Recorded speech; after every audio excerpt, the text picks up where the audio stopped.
Hi everyone, this is Allan McKay. I'm here with Kris Kaufman, What's up? and we're drinking some espresso martinis and getting ready to go out. So I figured I'd quickly talk to you, just have a quick chat, just about I don't feel like talking. some of your background with what you've been doing and everything else. So you've been working in this industry for how long? God, I knew you were gonna ask difficult questions. I don't know, like 10 years now? Let's see. Yeah, 10 years exactly. 2002 was my first job right after I graduated. Awesome. 2 weeks after I graduated. Mm-hmm. Kind of wish I took a little more time and traveled to Europe or something before I got into the hustle bustle that is this industry. But We were on the end of Gentleman's Duel, which is when I met you, like in '06, and neither has been asleep. when you'd working on Halo at that time. Yeah, I got flown over for Gentleman's Duel, and then they had a meeting. They were like, "We're paying a lot of money. Like, why are we? I remember that. Yeah. Yeah, why are we gonna make him do dust and rocks?" So they pulled me off. On something that's not. Yeah. Yeah. That was An really- internal project. That was really fun because I was on Halo and Bioshock, and You fucked both of them up too. No. I'm just, finally, thanks. Finally, the last week, I just snapped and I was like, "Look, can I just like work on one project for one day? Just because I'm like being pulled in two different directions, and it's just really hard to get anything done." And that's when everyone's like, "What do you mean one project?" And no one had any idea that I was actually simultaneously in these two really high stress jobs. So yeah, it's just like both producers just assumed that I was on their job. So I've been working like these two jobs simultaneously and going mental. And then I got to like work on one at a time, which was good. But yeah, I remember Ryzen and I actually went to like Starbucks at like 6 in the morning. One time we got pulled over by the cops, and like he had his dog in the car. Like we got pulled over in the drive-through because he had a Honda Civic, which apparently is like the most commonly stolen car. No doubt. So yeah, they were just like randomly like, do you own your car and all this, and he had his dog in the car. So they're like, restrain your dog. Is that dangerous? And they're like, what are you doing here? We're in the drive-through to go to like Starbucks or Coffee Bean or whatever. It's like we're getting coffee. That's freaking hilarious. I don't know if I've ever heard him tell me that story. Yeah, it was just dumb. It was like this random thing. But it's just like you're tired. You wanted coffee to keep going at work, and Sure. yeah. So I don't know. It's just really funny. The fact that they were like making Driving a big under deal. the influence of caffeine, man, it's dangerous. Don't do it. Well, they didn't even let us drive under the influence. They were preventing us. It's like, we could be wild. drinking coffee right now. All right, so you've been doing this for 10 years, and you were in Baltimore for... I was in Baltimore for 6 years. I went to school. I was there for 4 years in school and then 2 years. My first job after I got out of school. When I was in school, I actually was an oil painting major and didn't get into 3D until my second semester senior year because I was very disillusioned with the art world. Went to New York and just decided I didn't want to be part of that whole self-reflexive mess. Right. And just started doing 3D and fell in love with it. It was one semester. I had a super rudimentary knowledge when I graduated college, and was very much the 2 years that I worked in the industry. My first 2 years were harder than all 4 years of school because I was learning as I went. Right. So that was my 6 years in Baltimore. That's awesome. I wouldn't wish Baltimore on my worst enemy, but it was a very educational time. The only thing I know about Baltimore is like The Wire. Oh yeah, that's you're not an exaggeration. Actually, I remember you were telling me this at The Whaler. We were drunk one night, and like I mentioned The Wire being a really good show. I've never been drunk in my life. Like visuals of you on the balcony out there. I've never been drunk on that balcony.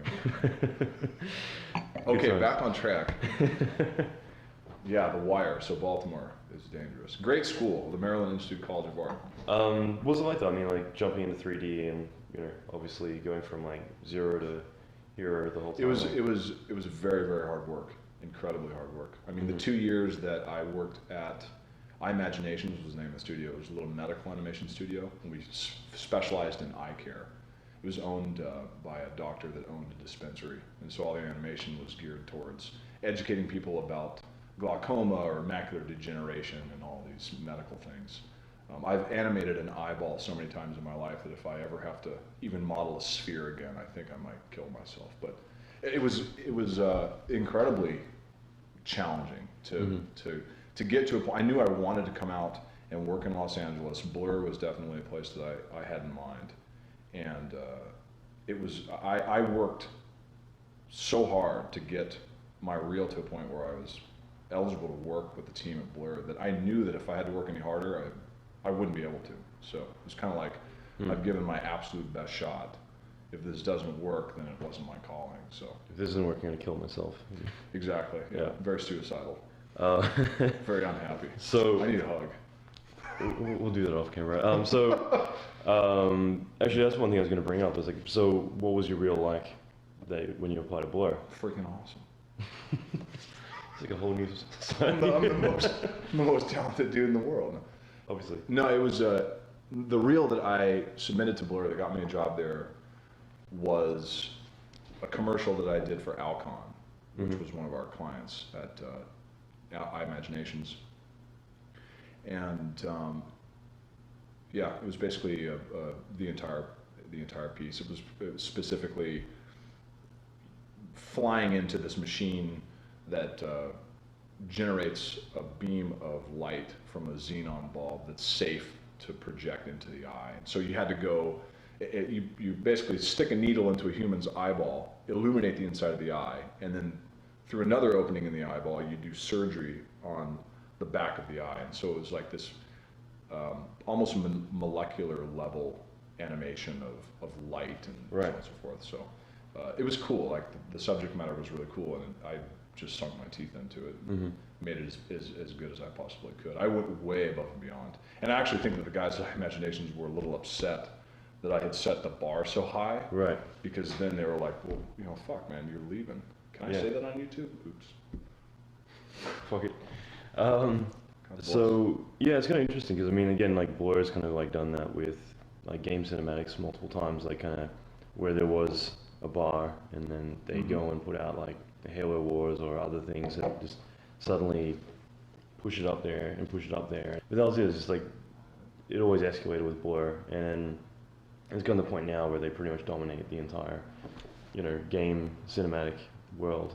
You know, so but that's good. I mean, you know, and it's because of people like you and everyone else there who are individually setting the bar themselves in their little crappy eyeball. Fucking with you. But you know what I mean. So. I modeled the hell out of that eyeball, man. It looks sweet. Do you still have it? I don't know. I don't know if I still have it. I'm sure I do somewhere in the archives. Yeah. I don't ever want to see it again. Yeah, I bet. It's kind of embarrassing looking back at like your work from forever ago. I still have some stuff from like 95 maybe. Yeah. Like, I have like a still I rendered, which took like 3 days to render because it was fire. I have a still of fire I made with 3 Studio R4 for DOS, using this iPass routines of the plugins. So I had like a Yoast group Fire, it was called, and yeah, it was fucking like it looks like shit, but yeah, it's just, you know, I could definitely see the direction I was heading. And that's really cool. And like, so going from art school, you know, where you're doing a lot of different stuff, and stumbling into 3D and being like, okay, I like this, and you do render and lighting, stuff like that, the majority of the time. So, you know, did you kind of think that you'd go down that path right away, or you were like, I'm going to be a character animator? For me, when I was painting in school, I was really inspired by painters like Gerhard Richter, David Solly, like guys that had representationalism and a hyper realism in a lot of their stuff, but also abstraction. So, but the realism was something that I was mostly interested in. Abstraction was more of a venture into what I thought maybe I should be doing with painting. But my real passion was always realism, 19th century painting and so on and so forth. And what I found with 3D was that I could make something look more realistic faster than I could with paint on canvas.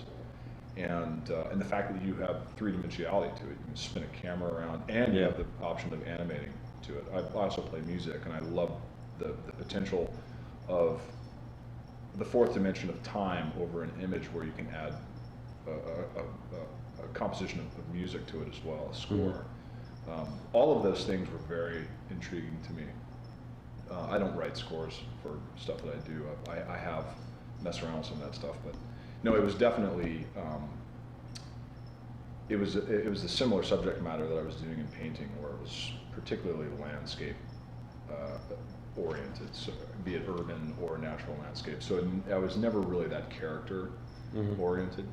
I would get very bored in figure drawing classes and so on and so forth, and it seemed much more like a chore than so yeah, definitely environment oriented. Well, it's good like, if you can kind of quickly stumble into your niche and like what drives you, then for the longest time when I was doing 3D and working in 3D, I always kept like my modeling skills up, and like especially in Australia in the 90s, you had to still be a generalist even if you specialized. So there wasn't such a thing as disciplines. Like I never thought in a million years I'd be able to do specifically just effects, but I just figured like, cool, whenever an effects job pops up, I can do that. But I would always keep those other skills up, and then over time you're suddenly go into much more of a niche area, and suddenly you're just doing solely nothing but that one area. And but it's kind of cool if you can kind of like jump right in and find it right away instead of having to like stumble through. No, it definitely helps to know what you want to do. Like if you have a passion about a specific thing, definitely go after that specific thing. I mean, it's good to know lots of different things, but I mean, like you said, especially on feature film productions or bigger productions, you have so many people working on something, and the scope is so big that you can't possibly wear all those hats. You got to be. I think it's good sometimes to actually do a little bit of everything initially, just because it helps you have a better understanding of the process, and also communicating with your peers, like everyone else in the team. You know that, for instance, we were talking about effects a few weeks ago with Will, and you guys were talking about how you pass stuff back and forth, but like knowing a little bit about the effects process, you know what they need from you. Same deal with compositing and everything else. You know what stuff to render out, so that way they can take advantage of the stuff you're producing. So. See, at Blur, we do all our compositing ourselves. So I kind of like that, because then I love that. No one can butcher your shit. Well, initially, at the end of the day, the soup is going to have the final say, but like it's kind of cool because you make it how you intend to make it. Yeah. So yeah, I kind of like that. Like it was kind of a neat idea, because the interdisciplinary art. Yes. But actually, that's like basically the process with Blur stuff is you'll have like a digital fusion. You guys still comp in fusion, right? Yeah, and like you basically have scene assembler building up the comp, but as you pull your elements in, you're fiddling with your passes and you get them all in there, and if you're doing effects or whatever, you're gonna glow the shit out of it or do whatever you're gonna do to it, but everyone kind of like adds their shit in, so it goes in exactly how it should be. And I think it kind of is different, but it kind of works in a way, because it means that you specifically make things how they need to be made. Yeah, I kind of like that process, Yeah, but no, I do too. That's actually one of the reasons I love working at Blur so much, is that you can wear multiple hats like that. It's a kind of a medium-sized studio. It's small enough to where you have the opportunity to do that stuff. But it's big enough to where if something is a little too much, if you feel a little stretched too thin because you have to wear so many hats, and there's someone who is a specialist in doing a specific task, then you can hand that off and focus on other things too. So that's good. That's good. Yeah. And so with Blur, like just going chronologically, like your like first day at Blur, I guess, like what was that like? Because I think again, like we were talking about this stuff the other day, but like when you go in there, going from like working at a medical like visualization place to jumping into a place that obviously it's like a dream job for a lot of people, like getting to go there. So after a while you're probably like, fuck it, like another day, another job, but you know what I mean. But day one, like going in there, was it pretty overwhelming? Oh, it definitely was overwhelming. I remember looking at the stuff on people's monitors and thinking, like, holy cow, this stuff looks incredible, a lot better.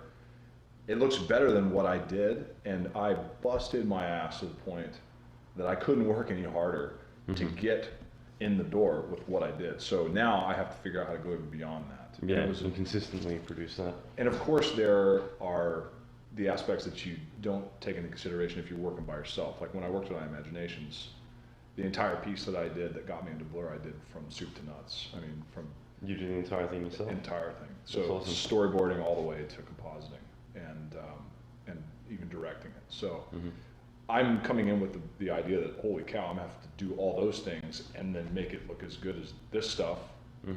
and having a little, I mean, I knew what my job role was, but it's overwhelming. Anyone that comes to work at a studio like Blur, and you're looking at the quality of the work and thinking, holy cow, I've got to do this stuff. And there really is no training program. You got to hit the ground running. So it was overwhelming. I mean, it's incredibly exciting, but at the same time, it was really overwhelming. Yeah, and that's the one thing. And like, again, if like people who kind of are new to the industry and they're still getting out there like that, when you're doing stuff on your own, it's actually so much fucking harder to produce like good quality stuff. And like, so I think it's kind of like daunting a lot of people, like, or discouraging when they look at finished, images of studios put out, and then they, have their work, and it's like it's not as good as that stuff. But when you're working with a team of people, you got all these really talented people together, all doing their bit to make this final image. Exactly. And by yourself, like if you can get something that matches that quality, it's fucking like pretty impressive, So yeah. And what was the first job you started on? Aeon Flux. It was awesome. It was a burn. I mean, I remember that job was a push. Several late nights working on that thing. Big learning curve. But it was really, really cool. I got to go to the premiere.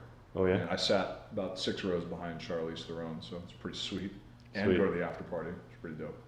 That's cool. That's really cool. Yeah, actually, there's one advantage is I guess like you guys get invited to all the game parties and all that kind of stuff, which is kind of neat. They're actually pretty tough glasses. I've given them a beating. Right on. Yeah. But that's cool. So I mean, what was the challenges of that project? Like, especially coming in and. Well, that was at a different time in Blur's history when it was a lot more about just muscling it through. Things are more organized now. Things are more proportionately divvied out to people with appropriate strengths. Whereas back then it was kind of you just hammered on the bolt until it fit into place, and it didn't matter how long it took to do that. Right. And when you first start, you've got that zeal that just keeps you going. So it was a very daunting show. Very, very daunting show. I remember seeing people walking around like zombies. There were several projects in the studio at that time, and everyone was working equally hard on stuff. And it was like Christmas every day, seeing the monitors, things rendering, coming in, and seeing the fruit of people's labor. At the same time, I'm thinking, I can't keep this up, man. This is absolutely insane. But then eventually you hit your stride, and like with any new thing, if it's not challenging, then maybe you're not doing something right. If you're really looking for the most out of things. So. No, that's cool. Yeah, I mean, good. That's one advantage, like working in a place like that. You definitely have so many talented people around you. It's kind of inspiring just to have all these people who are doing amazing stuff every day, and for sure. Getting to see that, it's just like fuck yeah, this is really cool. Yeah, it's inspiring. Yeah, and what do you think would be the most challenging project you've worked on? I think I know what you're going to say, and you probably can't say that one. Dang, man. So many of them. I mean, it seems like every show that comes down the pipe, you're looking at it and you're like, the bar goes up again, and you've got to do a little bit more, or you've got to do something that you haven't done before, and you've got to make it look better. So there's always a challenging aspect to every project that comes down the pipe. I don't know if I could really pin it on one show. Warhammer was pretty difficult. Which one? The Warhammer Online, the huge. I had done an entire army sequence in the beginning. I can't remember what year that was now. It was a couple years back. That was a very, very daunting show to work on. But really, every show that comes through, it's like you're looking at it and you're like, oh wow, like I either need to make this look more realistic, or the scope of it is so big that I'm not sure how I'm going to be able to get this all done. I don't know. I don't really have a direct answer. Well, what are some of the bigger technical challenges you run into? Like you guys use V-Ray. You obviously have to like pass stuff back and forth. Yeah, man. I think now when we're getting into the intricacies of making things look as photoreal as possible, it's a matter of artistic degree. I mean, you have various tools to do things, but it all falls back on your ability to make the judgment call whenever you're painting a texture, or whenever you're like modeling a curve on something, or beveling an edge, all these things that amount to realism. It's in weighing how much effort do I put here, what do I need to focus on in this aspect of producing this thing to make it look real, and figuring out the combination of getting all of those to work together in the short period of time you have to do it. I would say that that's the most challenging thing. And I mean, the tools that you use are, they're ever evolving, and it's always going to be a matter of being technically savvy and knowing how to do something. But what are the main tools you use? We use 3D Studio Max for modeling and rendering and lighting with V-Ray, and we comp in Fusion, Photoshop for textures. So I mean, those are the primary tools that I use as a scene assembler. Yeah, and out of the renders that you've been using, I mean, because obviously you guys used Brazil for a while, used Mental Ray for a while, like, I don't know, like, just kind of getting more into the technical aspect of things. I mean, how do you find V-Ray these days? Like, V-Ray is amazing. I mean, it's absolutely amazing. I mean, just the fact that you can render a brute force indirect illumination pass, recalculating the indirect illumination on every frame and have it be seamless. Whereas with Mental Ray, you had these, it flicker like crazy. You had these incredible memory limitations.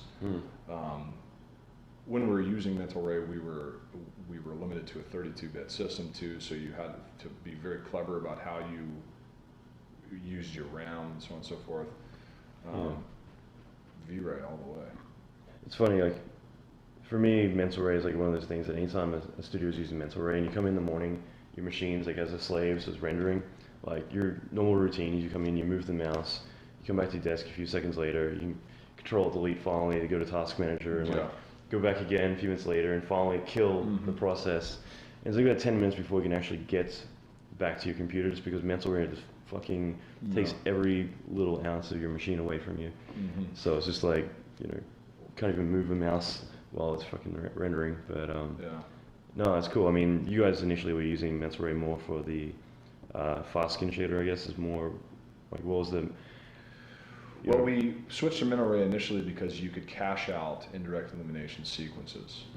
Whereas in Brazil was an incredibly robust renderer, but they were always just a little, like 3 or 4 steps behind the other renderers out there. And I think it was Daniel Turbovich who was the first guy that started using Mental Ray, and I can't remember what project it was that he was using it on, but he was the one who basically showed Tim and the rest of the guys in the studio, hey, like, this is what Mental Ray can do. And it can do it better than Brazil, so then we made the switch. But yeah, we went from Brazil, Mental Ray, and then V-Ray. Yeah, I know Tim Jones on Bioshock was pushing V-Ray, and but I think Tim's always been pretty big into it. But obviously he left and went off to DD. But it's just kind of interesting because definitely you guys were Brazil for a long time, and it's kind of interesting to see, like, whenever someone makes any decisions, it's kind of like always interesting to see what the reasons are behind it. But I don't know, like, what's the usual time frame for like knocking out shots? Like, if you were to do, let's say, Warhammer or something like that, if you had like one environment to build or one sequence. It really depends. It depends on the scope of what you're doing.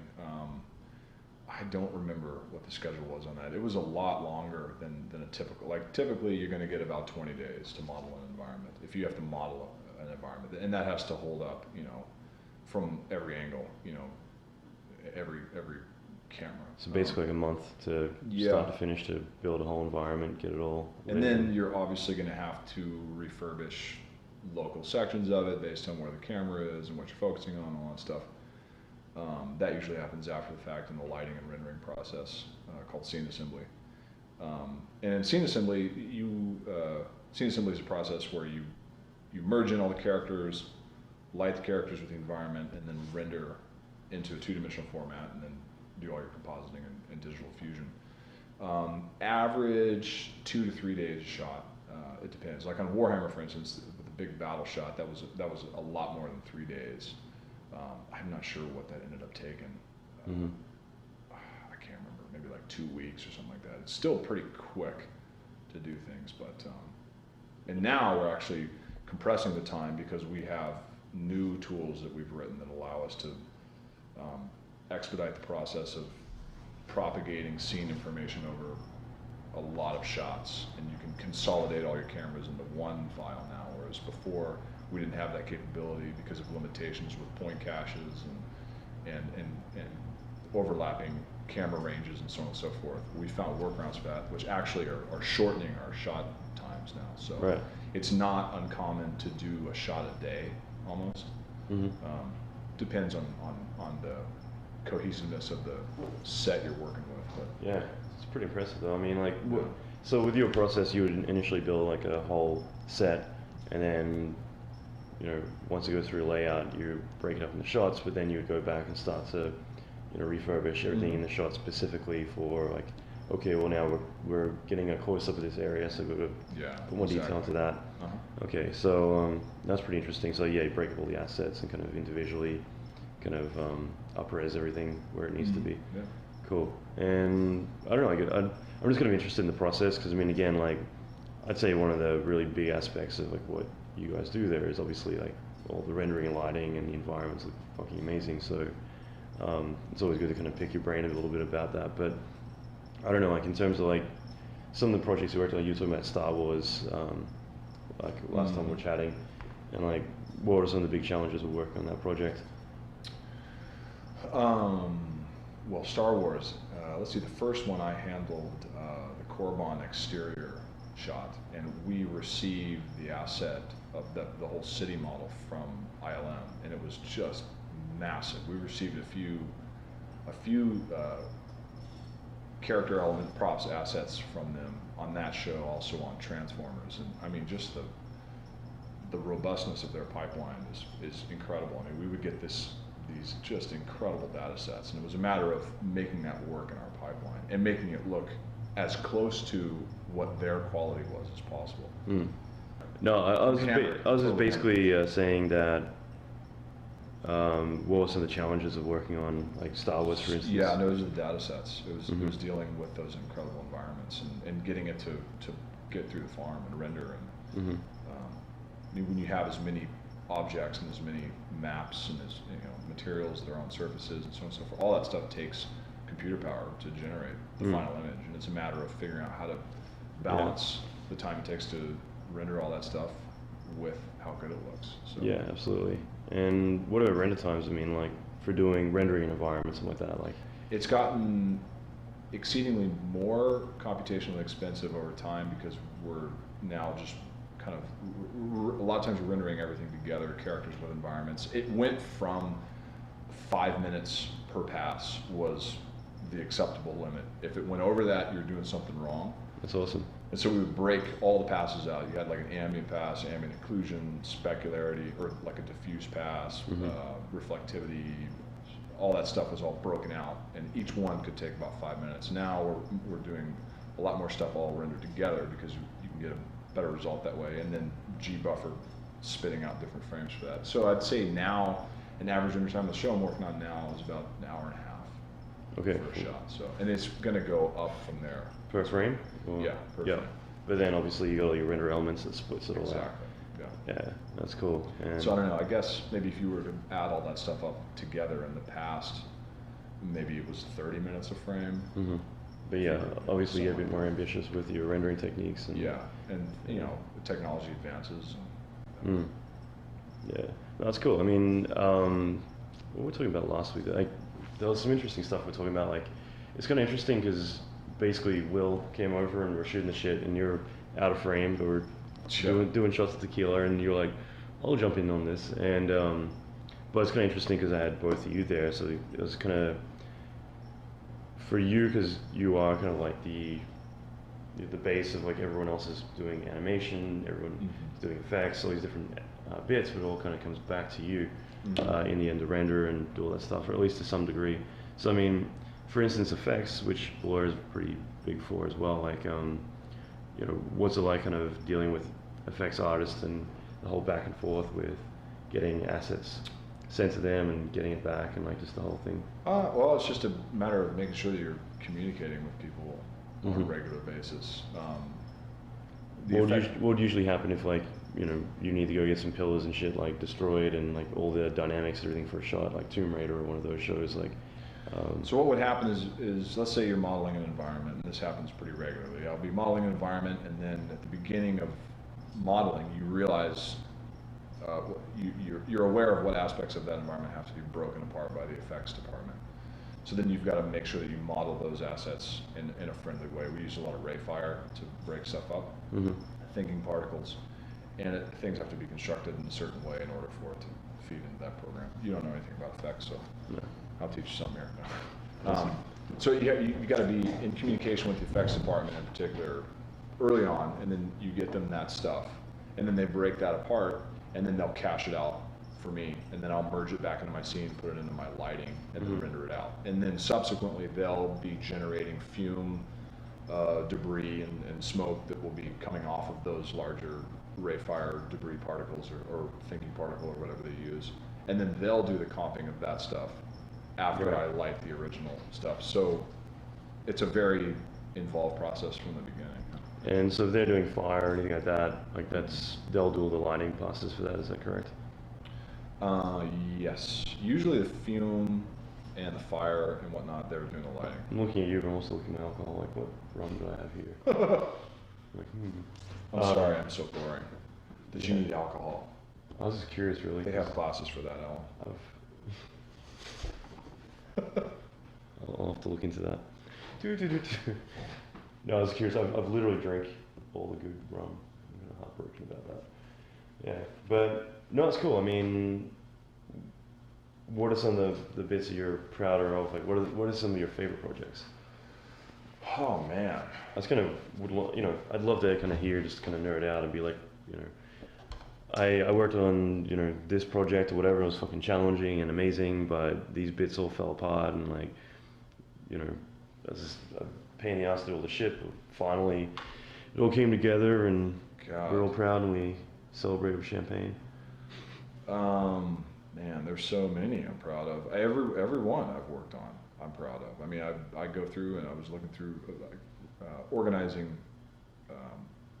my list of projects that I've worked on, and just looking at, I can't remember how many I've worked on now. About 40 almost since I've been there for about 7 years, and really every one of them, there's a certain aspect of it. I haven't put a reel together in a long time, but if I were to put a reel together now, I'd have a considerable amount of time. Yeah. Digging through all the stuff that I've done and finding what I think is the best. So I don't know. I can't answer that. What the fuck? Okay. I can't. I can't. No, it's good. It's kind of like it's pretty overwhelming to the point where you're like, okay, I've done so much shit that, you don't know where to begin. There was working on Rocky 6 and meeting Sylvester Stallone. I was going to get to that because it was great. He was one of my. I'm a Rambo fan and a Rocky fan, and getting to meet him and actually be a part of that legacy was amazing. I was actually going to bring that one up because when you were talking earlier, it made me think of it. Then I remember what you were telling me about Cinderella Man and like how he was like mouthing off about that being a not so good film. Yeah, I didn't hear him say it. I think maybe he said that to Darren Ross. I'm not sure. Oh, really? But what was it like working on that? I mean, like, what was the process from beginning? I actually, I don't think I did any lighting and compositing on that. I think I just modeled the ring. Yeah, right. And that was for Rocky Balboa, which was Rocky 6. Yeah, Rocky Balboa. And that was for the whole virtual fight that the whole movie's based around. Yeah, Blur handled the whole, that whole sequence. Well, we didn't cut the final film together, but we generated that whole simulated fight, and then that was handed off to the studio to put into the film. But that was a lot of fun. It was a lot of fun mostly because I was being added to the Rocky legacy. It's just a childhood dream of mine. Yeah. And then Terminator Salvation, when we did the trailer for that was really a lot of fun. Just the fact that it was the Terminator series. I mean, there's a lot of that. I mean, Star Wars, Warhammer, everything that comes to that studio. It's like there's never a project that I'm not excited about on some level.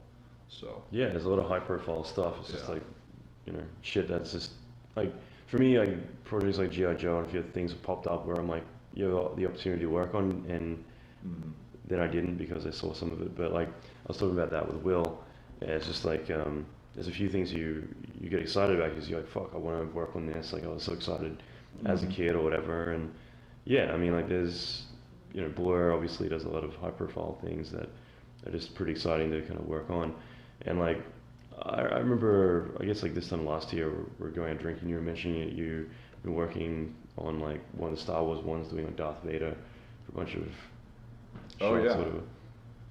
God, I forgot about that piece. Yeah, there was a for the Force Unleashed, Force Unleashed 2, a commercial. Yeah, it was great. I mean, I love modeling sci-fi, like futuristic, hard surface, spaceships, all that kind of stuff. And I mean, Halo and Star Wars, it's the whole universe is. I mean, those are like the Star Wars. I mean, like, is there a universe that's more Yeah. an ultimate source of inspiration? So yeah, I mean, it was incredible. You guys have done a lot of Star Wars projects at this point, Yeah. right? Actually, there was a pretty interesting article someone put out about like why the hell don't they get someone making cinematics like this, like to actually direct one of the Star Wars things, because obviously Miller and everyone else are like really can piece together. I do remember really, some comments about people saying that our cinematics were the best thing that happened since the yeah, films. but it's true because like the way it's cut Which is together. flattering. I mean, it's super flattering. Actually, that'd be something interesting just kind of talk about, because I kind of figure I wouldn't mind just fleshing out some stuff, and then we won't go on forever, but like usually from the get-go, from the very beginning of when a game cinematic comes in the door through to delivering. I mean, obviously it goes through a lot of hands, but you've been around for a long time. You know the process pretty well. So I mean, for instance, they're going to Dave Niblin and everyone else, like they're through the layout and all the initial concept stuff, and like the back and forth with the client, locking down everything. Like, do you want to walk through, at least from your experience with it, or like from the minute it happens through to the very end, like what's the process? Well, I mean, it's a kind of a stacked pipeline. Well, it's not kind of a stacked pipeline. It's very much a stacked pipeline. There's always multiple projects going on, so there's a constant juggling act, figuring out what resources to throw at what. But yeah, I mean, it's a pretty typical pipeline in that it comes in, and Tim usually has a major hand in directing something, and so that's the first thing that happens. And then one of our layout guys, David Niblin, is an older layout guy that's been there for a while. We've got a few of them, and they all will hash out in conjunction with Tim or Dave or whoever's directing the show, what needs to happen, and then that's back and forth with the client. Then they'll bring on that's sometimes the longest process, and then they'll hand it off to the environment modelers and the character modelers once they figure out exactly what assets they need, so on and so forth. All of that modeling of the environments, characters, that's happening in conjunction with animation and rigging, and the character department is they put their segmented rigs together, and then they get that going, and then final rigs are mastered and then cashed out for scene assemblers, and then we go to the end of the show, bringing in the final characters into the final environments, rendering it all and compositing it, and then effects is usually the last thing that happens. But like we were talking about earlier, a lot of times you've got to be in collaboration with the effects department early on to make sure that you don't run into any snags once you get down towards the end of the pipeline and you've only got a week left and realize, holy crap, I did something wrong. It's going to take me a week to fix the problem. So yeah, and it's one of those things. I mean, like effects, you obviously need like animation most of the time to be kind of locked down and everything else. It's kind of like having a cloth or hair simulation department and not having the animation done for the character. You can't really do your part. And working in a stacked pipeline, a lot of times the challenge will come from figuring out how to work around a change in animation when you've already started modeling around that animation or doing effects around it, and figuring out, okay, well, this needs to happen. How do we make it work? Yeah, that's right. And like, what are the tools like usually that you're doing? Like what are the tools like that you work with, the custom stuff that you guys have built to kind of speed things up? And well, I mean, the Onion and render elements.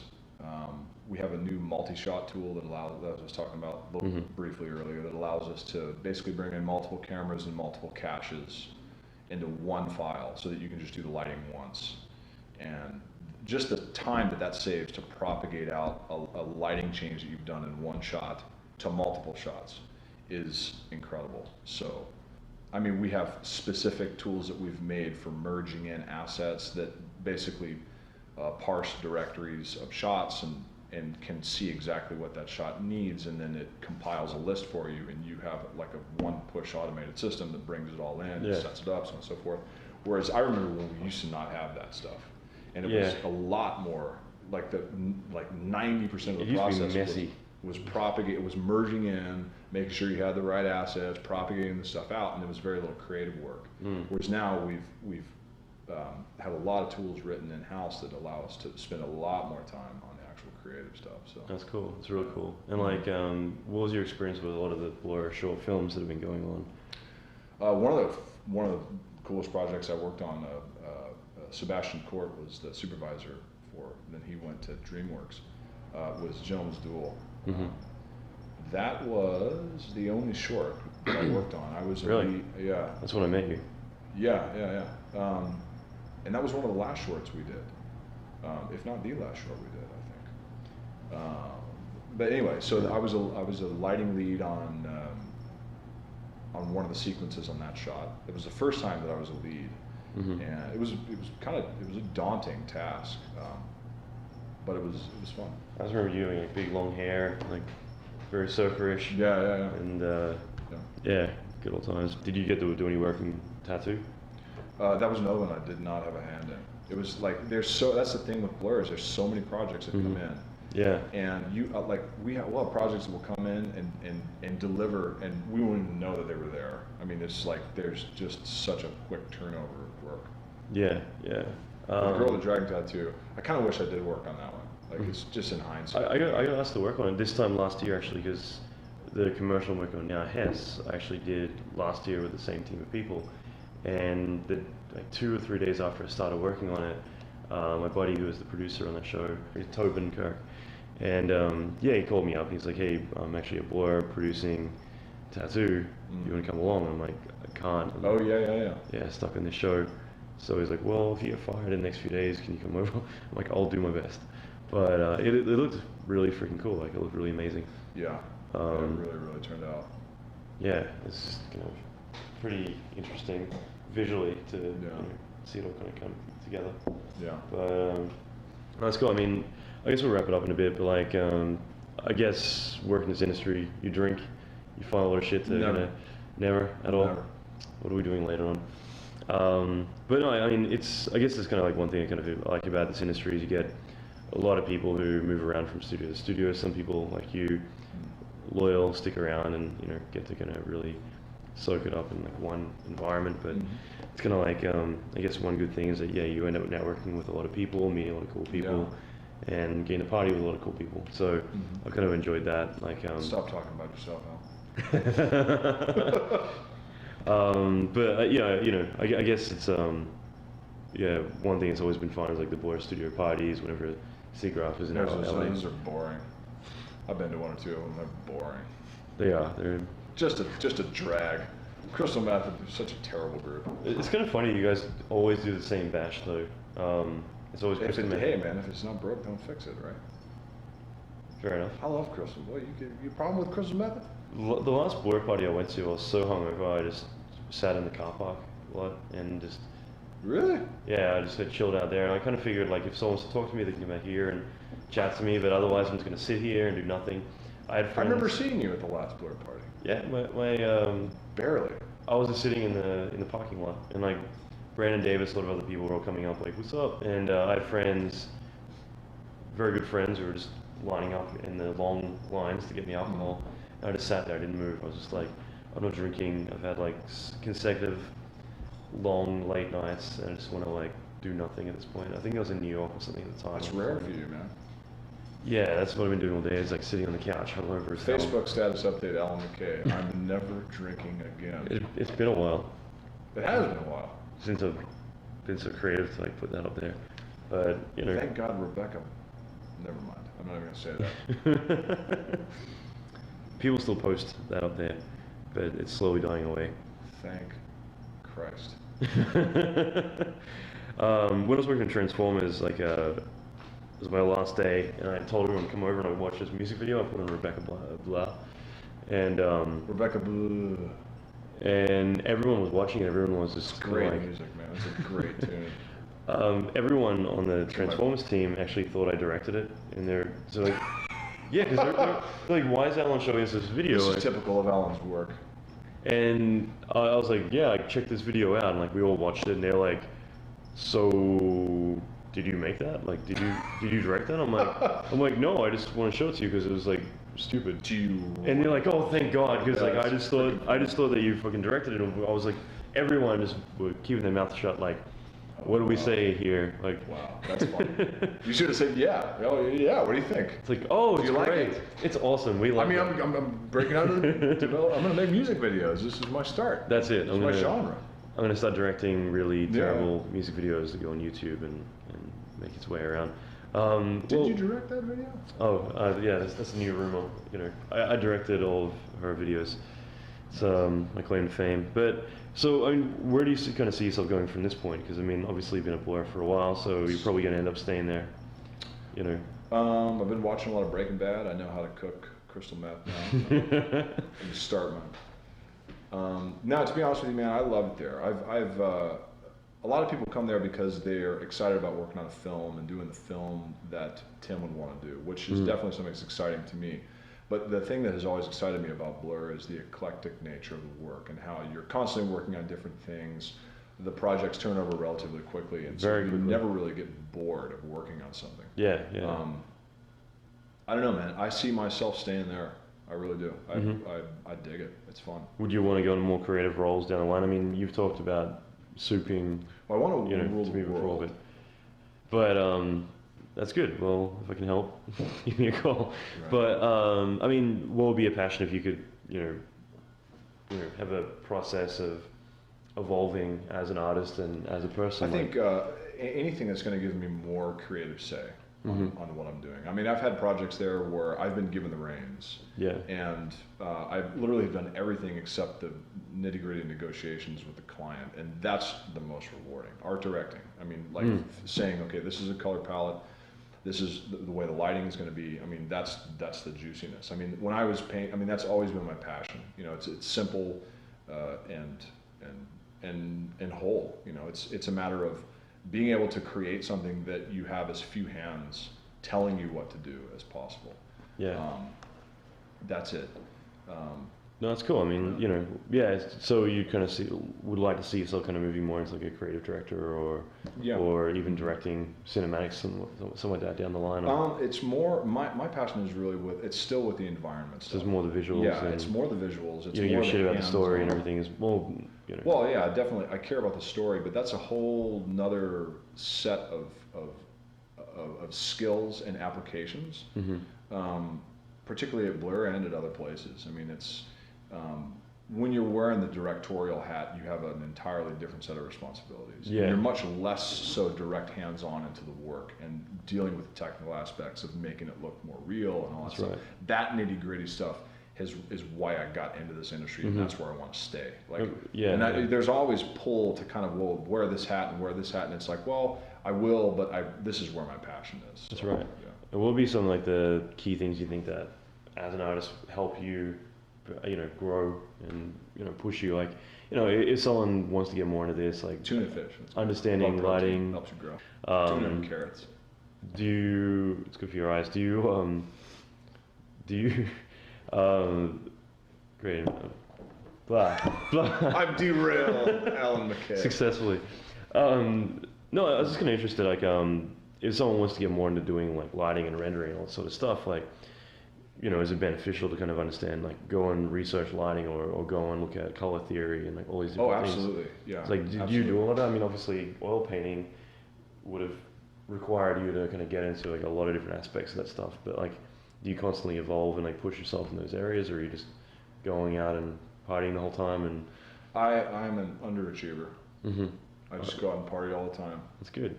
No, I would say that, well, especially nowadays, the more that you can understand about photography, how cameras work, how light works, you understand definitely color theory and the traditional foundation of art.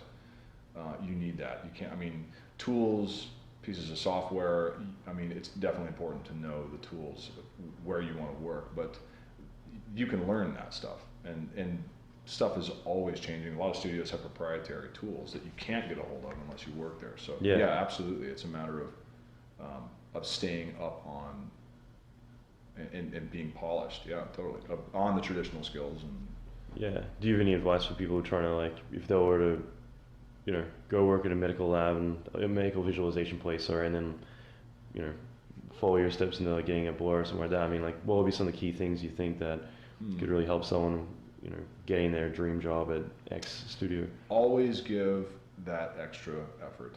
Mm-hmm. Always, like, just don't settle. You know, mm-hmm. Make it your baby. You know, yeah. Care about the work. You know, learn as much as you can about. You know, take photographs, look at things, gather reference material. You know, look at artists that you love, try and replicate their work. Always be doing something. You know, and push yourself. You know. Yeah, I mean, I think that's like the big thing is like continue to do that. Having that initiative. Like, it's also like if you know, settle view like this is good enough, then you're gonna always look at your work like, okay. I mean, there's always. Like, you're never done with a piece of artwork, and this is especially true at Blur in particular, because the schedules are so tight. Yeah. I've heard someone say once, an artist never finishes a piece of work; they just simply run out of time, and that's very, very true. So it's a matter of you know, becoming as good as you can, so that if you do run out of time, it looks kick-ass. I was talking to. Did you ever meet Daniel Ferrara? Yeah. Yeah. I wasn't sure. He actually he's back from Japan. Yeah, he actually stopped in at Blur a week or two ago. Yeah, I think you and I might. I was talking to someone about it actually, yeah, because he just went through his few life changes, I guess, recently. So, but yeah, I think I was talking to him about, like, it's always beneficial to, like, go to Blur, you know, maybe like once every 2 years or something for a little bit, just kind of like brush up on your skills, because it's the kind of place that the deadlines are so tight. You know, you've got the expectations are high, and you know, a lot of talented people, but it means you got to turn around stuff really quick. There's no time for you to, like, dick around and, like, you know, well, there's always time, but I kind of found that place is definitely somewhere they'll always make you look for the best solution, rather than like what will be the most ideal, like what would be some fancy way to do things. It's like, no, like, what's the best solution? I mean, it's a mix of both. Yeah. I mean, there's definitely, you have to keep your eye on a solution that's going to work in a timely manner. Exactly. It's not going to take, you know, 10 hours of frame to render. Exactly. And then at the same time, you need to be open to changes and so on and so forth. It's a balance, you know. And I think that's a part of the razor's edge that the existence of Blur is. It's a matter of figuring out, okay, well, I need to put out more to get this thing looking better. I can hold back here because maybe the camera's moving so quickly you're not going to see this thing, so on and so forth. I noticed that with Warhammer, just because I keep going back to that, because I think Warhammer Dawn of War was one of the first ones that the deadlines were just so extreme, where it was like 3 weeks pretty much from beginning to end. And then later, you know, a lot more projects popped up, but basically a lot of Dave Wilson projects, basically. But that one was kind of interesting, just watching the process from beginning to end, where it seemed to definitely be done in phases, where most people, you know, they might spend all this time just really finessing this one, you know, thing that at the end of the day you're really not even going to notice and appreciate as much as, you know, everything else. Yeah, I would say that personally that was a big challenge for me to begin with, because as an artist you always are going to have those elements of whatever it is you're working on that you're really excited about, and you want to go in and make it the best and thing make in it the the world. best thing in the world. But you always are having to take into consideration the scope of what the project is. Broad strokes to fine strokes is what one of my best art teachers would tell me when I was painting. You got to take into consideration the whole canvas. You can't get locked into one little section. So that's, I like that. Yeah, that's definitely a skill that I learned over a period of years, really, there, and figuring out how to. You kind of got to, you make it your baby, but at the same time you have to remain detached enough from it to where you can kill that thing if the scope of it isn't necessitating that thing be as good as you want to make it. That's right. That's completely right. And that's the thing. I've worked with some people who, you know, let's say there is some creative change and you got to redo something again, or you know, something gets taken out or whatever, and you got to be able to be willing to abandon the thing. And like one of the guys, like one of the first jobs I ever did when I was like 17 or 18, like at a big studio, I was actually working with other people, and there's a guy, Scott Tansley, and he's always saying that like, as long as they have the money, I've got the time. And in a way, it's something that always stuck with me. That's very true. It's kind of changed my thought process a lot, because I've seen some people get so emotional about like a change in their shot or something, to the point where they're literally like, the director's here, I'm gonna go talk to him, and like wanting to get private time to tell him like, you're an idiot and I want to, you know, change this back to how it should be. And at the end of the day, unfortunately, it is like you're being hired to make a service, so you're basically there being told, you know, we want this color or whatever it's going to be. Yeah, sure. And you go and do that, and that's like your responsibility. And if they want to change something or fuck it up, then what sets you apart is, even if they make that change and you have that moment where your baby has been killed, so to speak, and you're like, shit, like now I'm not stoked about this, or I'm pissed off because I'm going to have to redo this and I don't want to. Where your worth comes in is if you can make that new direction look as good as what you originally wanted to do. Yeah, I was talking to someone about that the other day, that like, you know, if you have to redo something from scratch, or I think it's Paul Holmes, or let's say you lose your file and you got to do it again from scratch or whatever it would be. That's never happened to me. I autosave like every 3 minutes and 99 increments. I don't even have autosave turned on, and when I'm using Macs, I'm so meticulous of saving that. It's just a habit that I've gotten into. It's like everything I do, I've got like 50 iterations. You got to, you know. You have to. But that's just it. Like, if you got to redo something from scratch, you're going to do it 10 times quicker the second time around. And the other thing is that after you get over that initial kick and gut, just like, oh my god. But that's the thing, is like, not only are you going to do it much quicker the second time around, but also your head isn't into the whole, okay, what do I want, and visualizing it all, problem solving it all, or figuring shit out. So your brain's actually able to kind of like detach and have that altitude of like looking down on things from the perspective of already knowing everything. So in other words, you start, you know, doing it better. Like there's the biggest hurdle in those circumstances is getting over the initial like the initial nausea of my god, it's so demotivating. You know, it's just like, fuck, I've got to go do this again. And that's it's amazing. You're totally right. Like once you can say, okay, all right, this sucks, but I've got to do this, and then you just put your mind. It all of a sudden it's over. You've done it in half the time, or sometimes faster. And you've probably done some bits better. Like, you know, now I can do it this way and make this neater. And that's where the whole, if I had, you know, if they have the money, I've got the time, comes in, because it's like, well, look, I'm being paid to come in here and do this thing. So I mean, at the end of the day, it doesn't matter what I'm doing.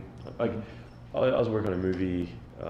It's a challenge, like anything else. I was working on a movie that, like, I initially went into all the look dev, this, you know, big thing, and then the final week, I had to fly back to LA, and I ended up just doing animatics, like previs for the rest of the shots. We could block it all out for all the shots.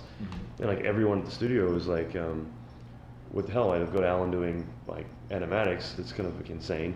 But it's kind of funny, because like for me, I'm like, look, I don't care, I'm being paid, so if they want me to do animatics, rather than like crazy effects, whatever, that's fine me too. So. Right. It's a passion, but it's a job at the same time. Yeah, I mean, it's a beautiful thing to be able to do what you love to do, but it is a job. You know, you can't. It gets so good from time to time that you forget that, and a lot of times that becomes an emotional cloud where you're like, well, but I wanted to do this thing. You know, and you got to remember, wait, no, it's not. I'm not paying the bills. That's right. That's right. The client has to be happy with what we do. So. Yeah, but you're pretty proud of your stuff, like when you see it. Not like, at all. I hate it. I am. I really am. I mean, Blur was a place that I had wanted to end up at for a long time, towards the end of high school. It must be pretty fulfilling. Towards the end of college, and it's great. It's fantastic. Living the dream, living in LA, going on the beach. It's good. Yeah, that's cool. Good. And just going back onto the whole, like, you know, if other people wanted to kind of get to where you are, you know, what would be some advice for people trying to like get their foot in the door? Just don't give up. You know? I remember I applied. There's a lot of people that have different stories about their applications to Blur, but since I had no experience or very little experience in 3D before I applied, I had tried as hard as I could to a certain point and then applied and then didn't get in. And then that was kind of crushing. But you know, if I set my mind to something, I'm not going to give up until I get that thing. So don't give up. That's great. Keep trying and know what you want to do. Identify that passion and then exhaust every resource that you can and become as good as you possibly can. And always look for that, to keep that flame alive. You know, your passion for what you do. Yeah, absolutely. I mean, that's some good advice. That's kind of one thing that a lot of people say, and I firmly believe it too, is like not to give up, because getting that first job is so fucking hard. Yeah, it is. But nothing that is worthwhile is ever easily attained, and easy come, easy go. So yeah, absolutely. And yeah, I mean, like once you get in, like it's so rewarding. It's just kind of like, it's so easy to give up, but if you kind of like stick it out, then yeah, it's amazing when you can kind of you know, like once you're in, the world's your oyster. So and you get to drink with guys like Allan and me. Sold. Cut that. Cut. It's like, yeah, okay. Let's go drink. Yeah, I was kind of figure it's well worthwhile, because like obviously a lot of people are always like, everyone wants to work at Blur, everyone wants to work at all these big studios, and it's kind of great to actually have someone who's, you know, been there, who can, you know, kind of share some advice about like how they want to go about it. Totally. That's really cool. Like, you know, thanks again. Yeah, man. Let's go get drunk. Sounds like a terrible idea.